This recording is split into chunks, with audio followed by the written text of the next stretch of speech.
This isn't just a sentencing statement. This is the courtroom setting the tone of the entire case. When a judge starts with violent, dangerous, and callous, you already know the defense is walking uphill on a mountain of evidence.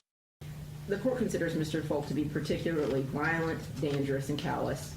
That's what his actions showed me that night. You've heard from the family today how Tim Brown was a son, he was a brother, an uncle, a cousin, a coach, a mentor. He was a helper. He showed up for people. He made a significant impact on so many people, not just his family, but the community as well. And his family has showed up for him today. I think you can tell by the packed courtroom just how beloved Tim was. The loss, the impact that his death has had is immeasurable. You've heard the family talk about the physical impact of the... This is where the case stops being just legal arguments and becomes human reality. One life lost, but a child left behind. And in sentencing law, victim impact like this quietly weighs heavily even when it's not officially numerical evidence. Intense pain from losing such a key part of their family. But most importantly, Tim was a father. He leaves a little girl a legacy behind, and I know that she will do amazing things with her life because she has the support from her family. When it comes to crafting a sentence, I know that the court has an incredibly difficult task. However, there are some statutory aggravators that I would ask the court to consider. Obviously, no sentence that is imposed, no number of years, will come close to filling the void of Tim's loss to his family. But not just him. There were 5 other people that were injured that night. 5 people who had just gone to the bar to have a good time, whose lives were also impacted that night. So I would ask the court, first and foremost, to consider the nature and circumstances of the case. Mr. Folk circumvented safety measures that were in place. He snuck a gun into a place where guns are not allowed for probably very obvious reasons. You can't have guns in a bar full of people who are intoxicated, it's crowded, it's dark. That repetition isn't accidental. That's prosecutorial emphasis. In courtroom psychology, repeating actions like this is designed to remove any doubt of hesitation or mistake. The message is clear. This was a choice. But he did it anyway. He did it anyway, and then for some unknown reason, perhaps an argument that took place, we don't really know what happened that caused him to fire a gun. And you saw the video during the trial. That gun is pointed straight at the crowd of people. And he fired it again and again and again. And he struck Tim 5 times, and he struck 5 other people. People who then left with broken bones and scars and emotional trauma from that night. Not only that, he terrified hundreds more. That bar, the video is so impactful as you watch a sea of people just drop to the ground, terrified for their lives because of Mr. Folk's actions. So not only did he impact the family of Tim and his 5 other victims, Raymond Riggins, Vincent Fernellis, Jeremy Dickerson, Malcolm Montgomery, and Dwayne Little. All of those people were impacted that night, and so I would ask the court to consider the nature and circumstances of the event because it was so overwhelmingly uncalled for and risky. It is a miracle that Notice the shift here. This isn't just about victims anymore. It's about near-miss catastrophe. Legally, this is where endangerment of the public strengthens sentencing arguments beyond the named victims. More than the 6 people who were injured or killed were injured that night. The second aggravator I'd ask the court to consider is Mr. Folk's history of criminal behavior. He has a lengthy juvenile history that involves a number of arrests, a number of true findings, And with those true findings come again and again failed components. He went to juvenile DOC, I believe, twice. His juvenile true findings include intimidation as a D felony, theft as a D felony, burglary as a level 4 felony, as well as a number of other arrests. Then I would ask you to look at Mr. Folk's adult history. His first conviction is the burglary as a level 4 in 2017, and on that sentence, he had a community corrections violation and ended up in the Department of Correction. He then had a number of other arrests, including a strangulation in 2021. He also had a theft in 2023, with again a probation violation where he was sentenced to the Marion County Jail, as well as another theft case with the same outcome, a probation violation. Again and again and again, Mr. Folk encountered the criminal justice system from the time I believe he was 14 at his first arrest until today. Additionally, while he was in custody, he's had a number of violations, as well as being charged with a new offense. He had violations in July of 2024 for assault. He had a violation in April of 2025 for assault on a staff member. He had a violation also in April of 2025 for disruption of jail operations. And then the final aggravator that I would ask the court to consider is the fact that he has recently violated the conditions of his probation, his parole, community corrections, or pretrial release. I went through the pre-sentence investigation, and I noticed that the cases just overlapped and overlapped and overlapped. And so I looked at all of the different offenses, and I did the math on them. And since 2014, I believe, or 2016, Mr. Folk has only been not under the supervision of the court for either a filed case or some sort of a community correction sentence, or at the Department of Corrections or the Adult Detention Center for 292 days. That is the only amount of time where he has been just walking around as a completely unencumbered person in this city.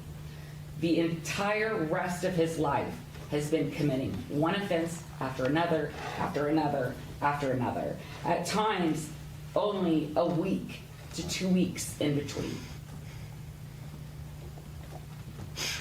He was on pretrial release, or on probation, I apologize, for 2 offenses when this offense was occurred.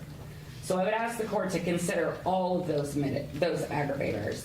There are some mitigators that the court could potentially consider. However, I think the only one that really, truly, potentially applies is the fact that Mr. Folk has children, and that it would be a hardship on them. But I would argue that it's not necessarily an undue hardship, because I don't know what kind of impact he was having on their life when, again, he is constantly being arrested, constantly serving sentences. No other mitigator applies, because this crime was harmful to so many people, and it threatened the harm of so many others. There's no indication that this wouldn't reoccur. There's no indication that this wasn't provoked in some way. And he is incredibly unlikely to respond affirmatively to any type of reduced or community corrections type sentence. So based on all of these aggravators, I would ask the court to impose an aggravated sentence. I would ask the court for count 1 to impose a time of 63 years for the murder of Tim Brown. I would ask the court for counts 2, the battery with a deadly weapon on Raymond Riggins, to impose a sentence of 5 years. The same for count 3 for Benson Fernellis, a sentence of 5 years. For count 4, the aggravated battery of Malcolm Montgomery, I would ask the court to sentence Mr. Folk to 14 years. For counts 5 and 6, the battery with a deadly weapon on Jeremy Dickerson and Dwayne Little, I would ask the court to sentence Mr. Folk to 5 years for each of those crimes. Additionally, because we have 6 different victims here, I would ask the court to impose each of these counts consecutively. I believe, if I've done the math correctly, that's a total sentence of 97 years. I think that is appropriate when the court weighs the aggravators and the mitigators in this case. And I think that 97 years will not come close to making it up for the family with what they've lost. It won't come close to making the other 5 victims whole again. But it will hold Mr. Folk accountable in the most appropriate way under the law. Defense argument, please. Yes, Judge. I think there are 2 statutory aggravators. I think number 2, the history of criminal and delinquent behavior is an aggravator to consider.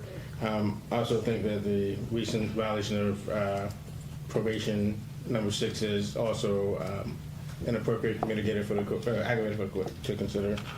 As far as mitigators, Judge, as I see it, I think number 2, unlikely, so the result of circumstances unlikely to occur applies, as well as the undue hardship imprisonment will impose on Mr. Folk's kids. I guess I'll start with kind of throwing out there. When you see what was presented at trial, Mr. Folk didn't go to the bar with the intent on any maliciousness or anything of that nature. What we know is he was at another bar beforehand. Everything was fine. He's outside dancing. He's having a good time at land sharks when he's first there. I think I agree. There's nothing that we know based on the case as far as what happened inside the bar. I agree with that. But I started to say, This is classic mitigation framing, turning intent into confusion and chaos. The defense isn't denying harm. They're trying to downgrade it from intentional violence to bad decisions in bad sequence. That distinction matters in sentencing. he's not someone who went into this situation knowing what was going to happen. I think this is the result of bad decisions that compounded is essentially what happened here. It's not someone who went in, kind of with this evil intent to do harm to anyone in the bar. Now, obviously, again, he made a poor choice, but I ask that you separate that from kind of some things that we know about Mr. Folk. We know he does have 4 children, 2 sets of twins, that he was active and, engaged in their life. We know that he was someone who was in school. He was someone who had a job. So he's someone who, was trying to, be a productive member of society. I think looking at the PSI, kind of the juvenile things that the prosecutor talked about are kind of indicative of instability as a child, and things that happened to him as a kid. I think throughout that he has tried to be productive, a productive member of society as much as he can, and I think he's someone who has tried. So I started to say, Judge, I don't think he is, someone who could be considered the worst of the worst. He's not someone who, had nothing going for himself. He has family here in the gallery today. He has people who, kind of he's beholden to, he's accountable to, and who love him, and who, want to see the best for him. And looking at all these things, Judge, I think I would ask the court to consider, based on kind of the speed and the chaos, to run some of these counts concurrently and not run them all consecutively. I understand the state's sentiments, but basically we know what happened here. This is not something where, it wasn't intentional. I mean, obviously the jury said it was knowingly, so I asked the court to kind of take that difference into account in terms of the results. I think it needs to be punished, Judge, but I don't think that this needs to be an aggravated sentence. I think, if you're going to craft the sentence, I think the perfect position, you've seen all of the, you've seen all of, the whole case, from beginning to end. So I think you are in a good position. Far be it for me to kind of talk about a number, but I would ask that the court to consider, at the very least, a balanced sentence. Judge, if I may briefly add one thing. Yes, and then Mr. Folk will have the opportunity to. Thank you. Here you go. Okay. We're here for a number of reasons today. Gun violence is a complex social problem. Mr. Falk had and exercised agency that night. We are not minimizing that, although we do maintain that this was criminal recklessness. We are here in part because of our government's abject failure to protect us from gun violence. We would not be here if our government had made appropriate efforts to protect our community from gun violence. So I wish to add, again, that this is a complex social problem that cannot be laying at the feet solely of Mr. Falk. And so for those reasons, we are asking for a more mitigated sentence than the state is requesting. At this time, if you would like to make a statement, you may do so, and I'll consider that before deciding on your sentence, sir. Is there anything you'd like to say? No, thank you, Judge. The pre-sentence report with the correction that was made with respect to the juvenile record, the evidence that was presented at trial, the evidence that was presented during this hearing, Exhibits 1, 2, and A, those were letters presented by both parties that the court had the opportunity to read, and then to consider them. The court has considered arguments at counsel. The court gave the defendant an opportunity to make a statement. He chose not to, and he is not required to do so. With respect to aggravating circumstances, the court considers Mr. Falk's criminal history and his history of delinquency to be an aggravator. Mr. Falk's history is particularly aggravating in nature. He has a sustained history over many years of constantly committing crimes or delinquent acts. It's also an aggravating circumstance that he was on probation when this occurred. The nature and circumstances, as awful as they are, I'm not going to consider that as a separate aggravating circumstance, because I think that that's captured in the 6 separate. Nothing that the court can ever do can bring back a family member, a loved one who's gone. And so the nature and circumstances of homicide matters, it's always horrible, and that's captured by the 45 to 65 year range. With respect to mitigating circumstances, I did have the opportunity to read the letter that was submitted by the defendant's fiance. I understand that he has 4 children, that this would be a hardship on the defendant's children. And the court did note in the pre-sentence report that Mr. Falk had some level of instability in his childhood that the court will consider. All of that being said, the court considers Mr. Falk, based on his actions, based on the evidence that the court was able to see during the trial, the videos that were presented, the court considers Mr. Falk to be... When a judge locks in descriptors like this, it's not emotional language. It's a legal foundation for sentencing severity. Dangerous here signals risk of reoffending, which directly justifies consecutive and aggravated terms. particularly violent, dangerous, and callous. That's what his actions showed me that night. The court does not find that these circumstances are unlikely to occur. The court finds that if given the opportunity, Mr. Falk would do something similar again, as his criminal history has shown us. And none of us know exactly what Mr. Falk planned to do when he went into the bar, but the evidence shows that at some level, Mr. Falk made a decision that he was going to arm himself for some reason when he was inside the bar. His actions of retrieving the firearm from the individual that was with him, and then later using the gun, I don't know what he was planning on doing, but he made a decision that he was going to ready himself to use a firearm. Then he used that firearm in a crowded bar filled with people and shot the firearm many, many times. This isn't a circumstance, this is awful as it would be, this isn't a circumstance where he shot at one person and then it hit someone that was on the other side of a wall. You were in that bar, you saw all those individuals there, and you fired multiple times moving around in the bar. I don't know why you did that, but you were aware of what you were doing. To disastrous effect on the people that were shot, the other people that were in the bar. 6 individuals were shot, 1 was killed, many people were traumatized as you saw everyone running out of the bar, ducking, hiding. It was a completely chaotic, scary scene that was caused.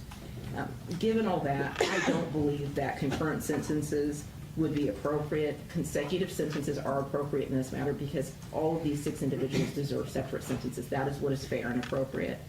And given the aggravators and mitigators and balancing those, a mitigating sentence as to each of those counts also would not be appropriate. Each of these counts deserves to be served consecutively, and each requires an aggravated sentence. That is what's fair and appropriate. So for count 1, the sentence will be 60 years. For count 2, 4 years. For count 3, 4 years. For count 4, that's an aggravated battery, that will be 12 years. For count 5, 4 years. For count 6, 4 years. All of those will be served consecutively, meaning one after the other. I'm going to find you indigent to court costs. I'm not going to order a fine in this matter. Sir, you have the right to appeal both the conviction and the sentence. If you want to appeal, you need to let me know, because you only have 30 days to do so. You'll waive your appellate rights if you don't let me know within those 30 days.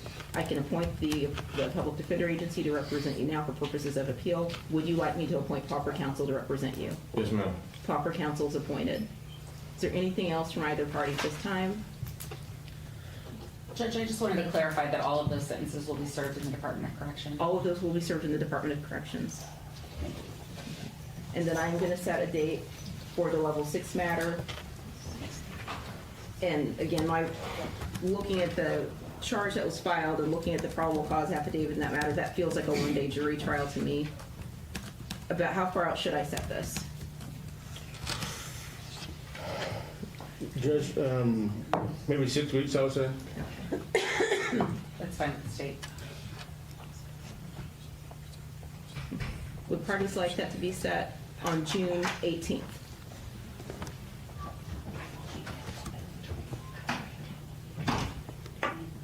What was the date? Let me make sure on the phone. June 18th. If I can have one second, Your Honor. And it's one count of battery on a public safety official. Yeah, that's fine with the state. Right, June 18th at 8:30 is the jury trial date, and then I'll set a final pretrial date.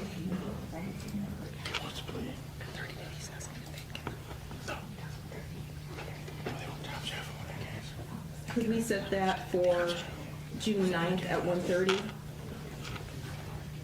I apologize, Judge. Is that okay? June 9th at 1:30 for the final pretrial, is that okay? Yes. Yes. Okay. And then if anything changes, then just send me an email and let me know, okay? Yes, sir.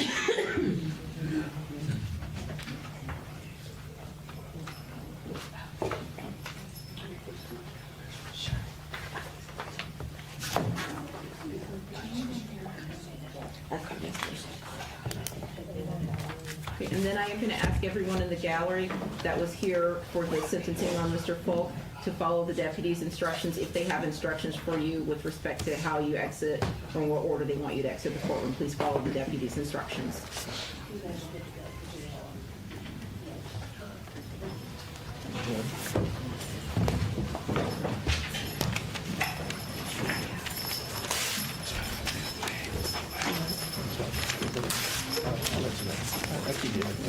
Yeah, please.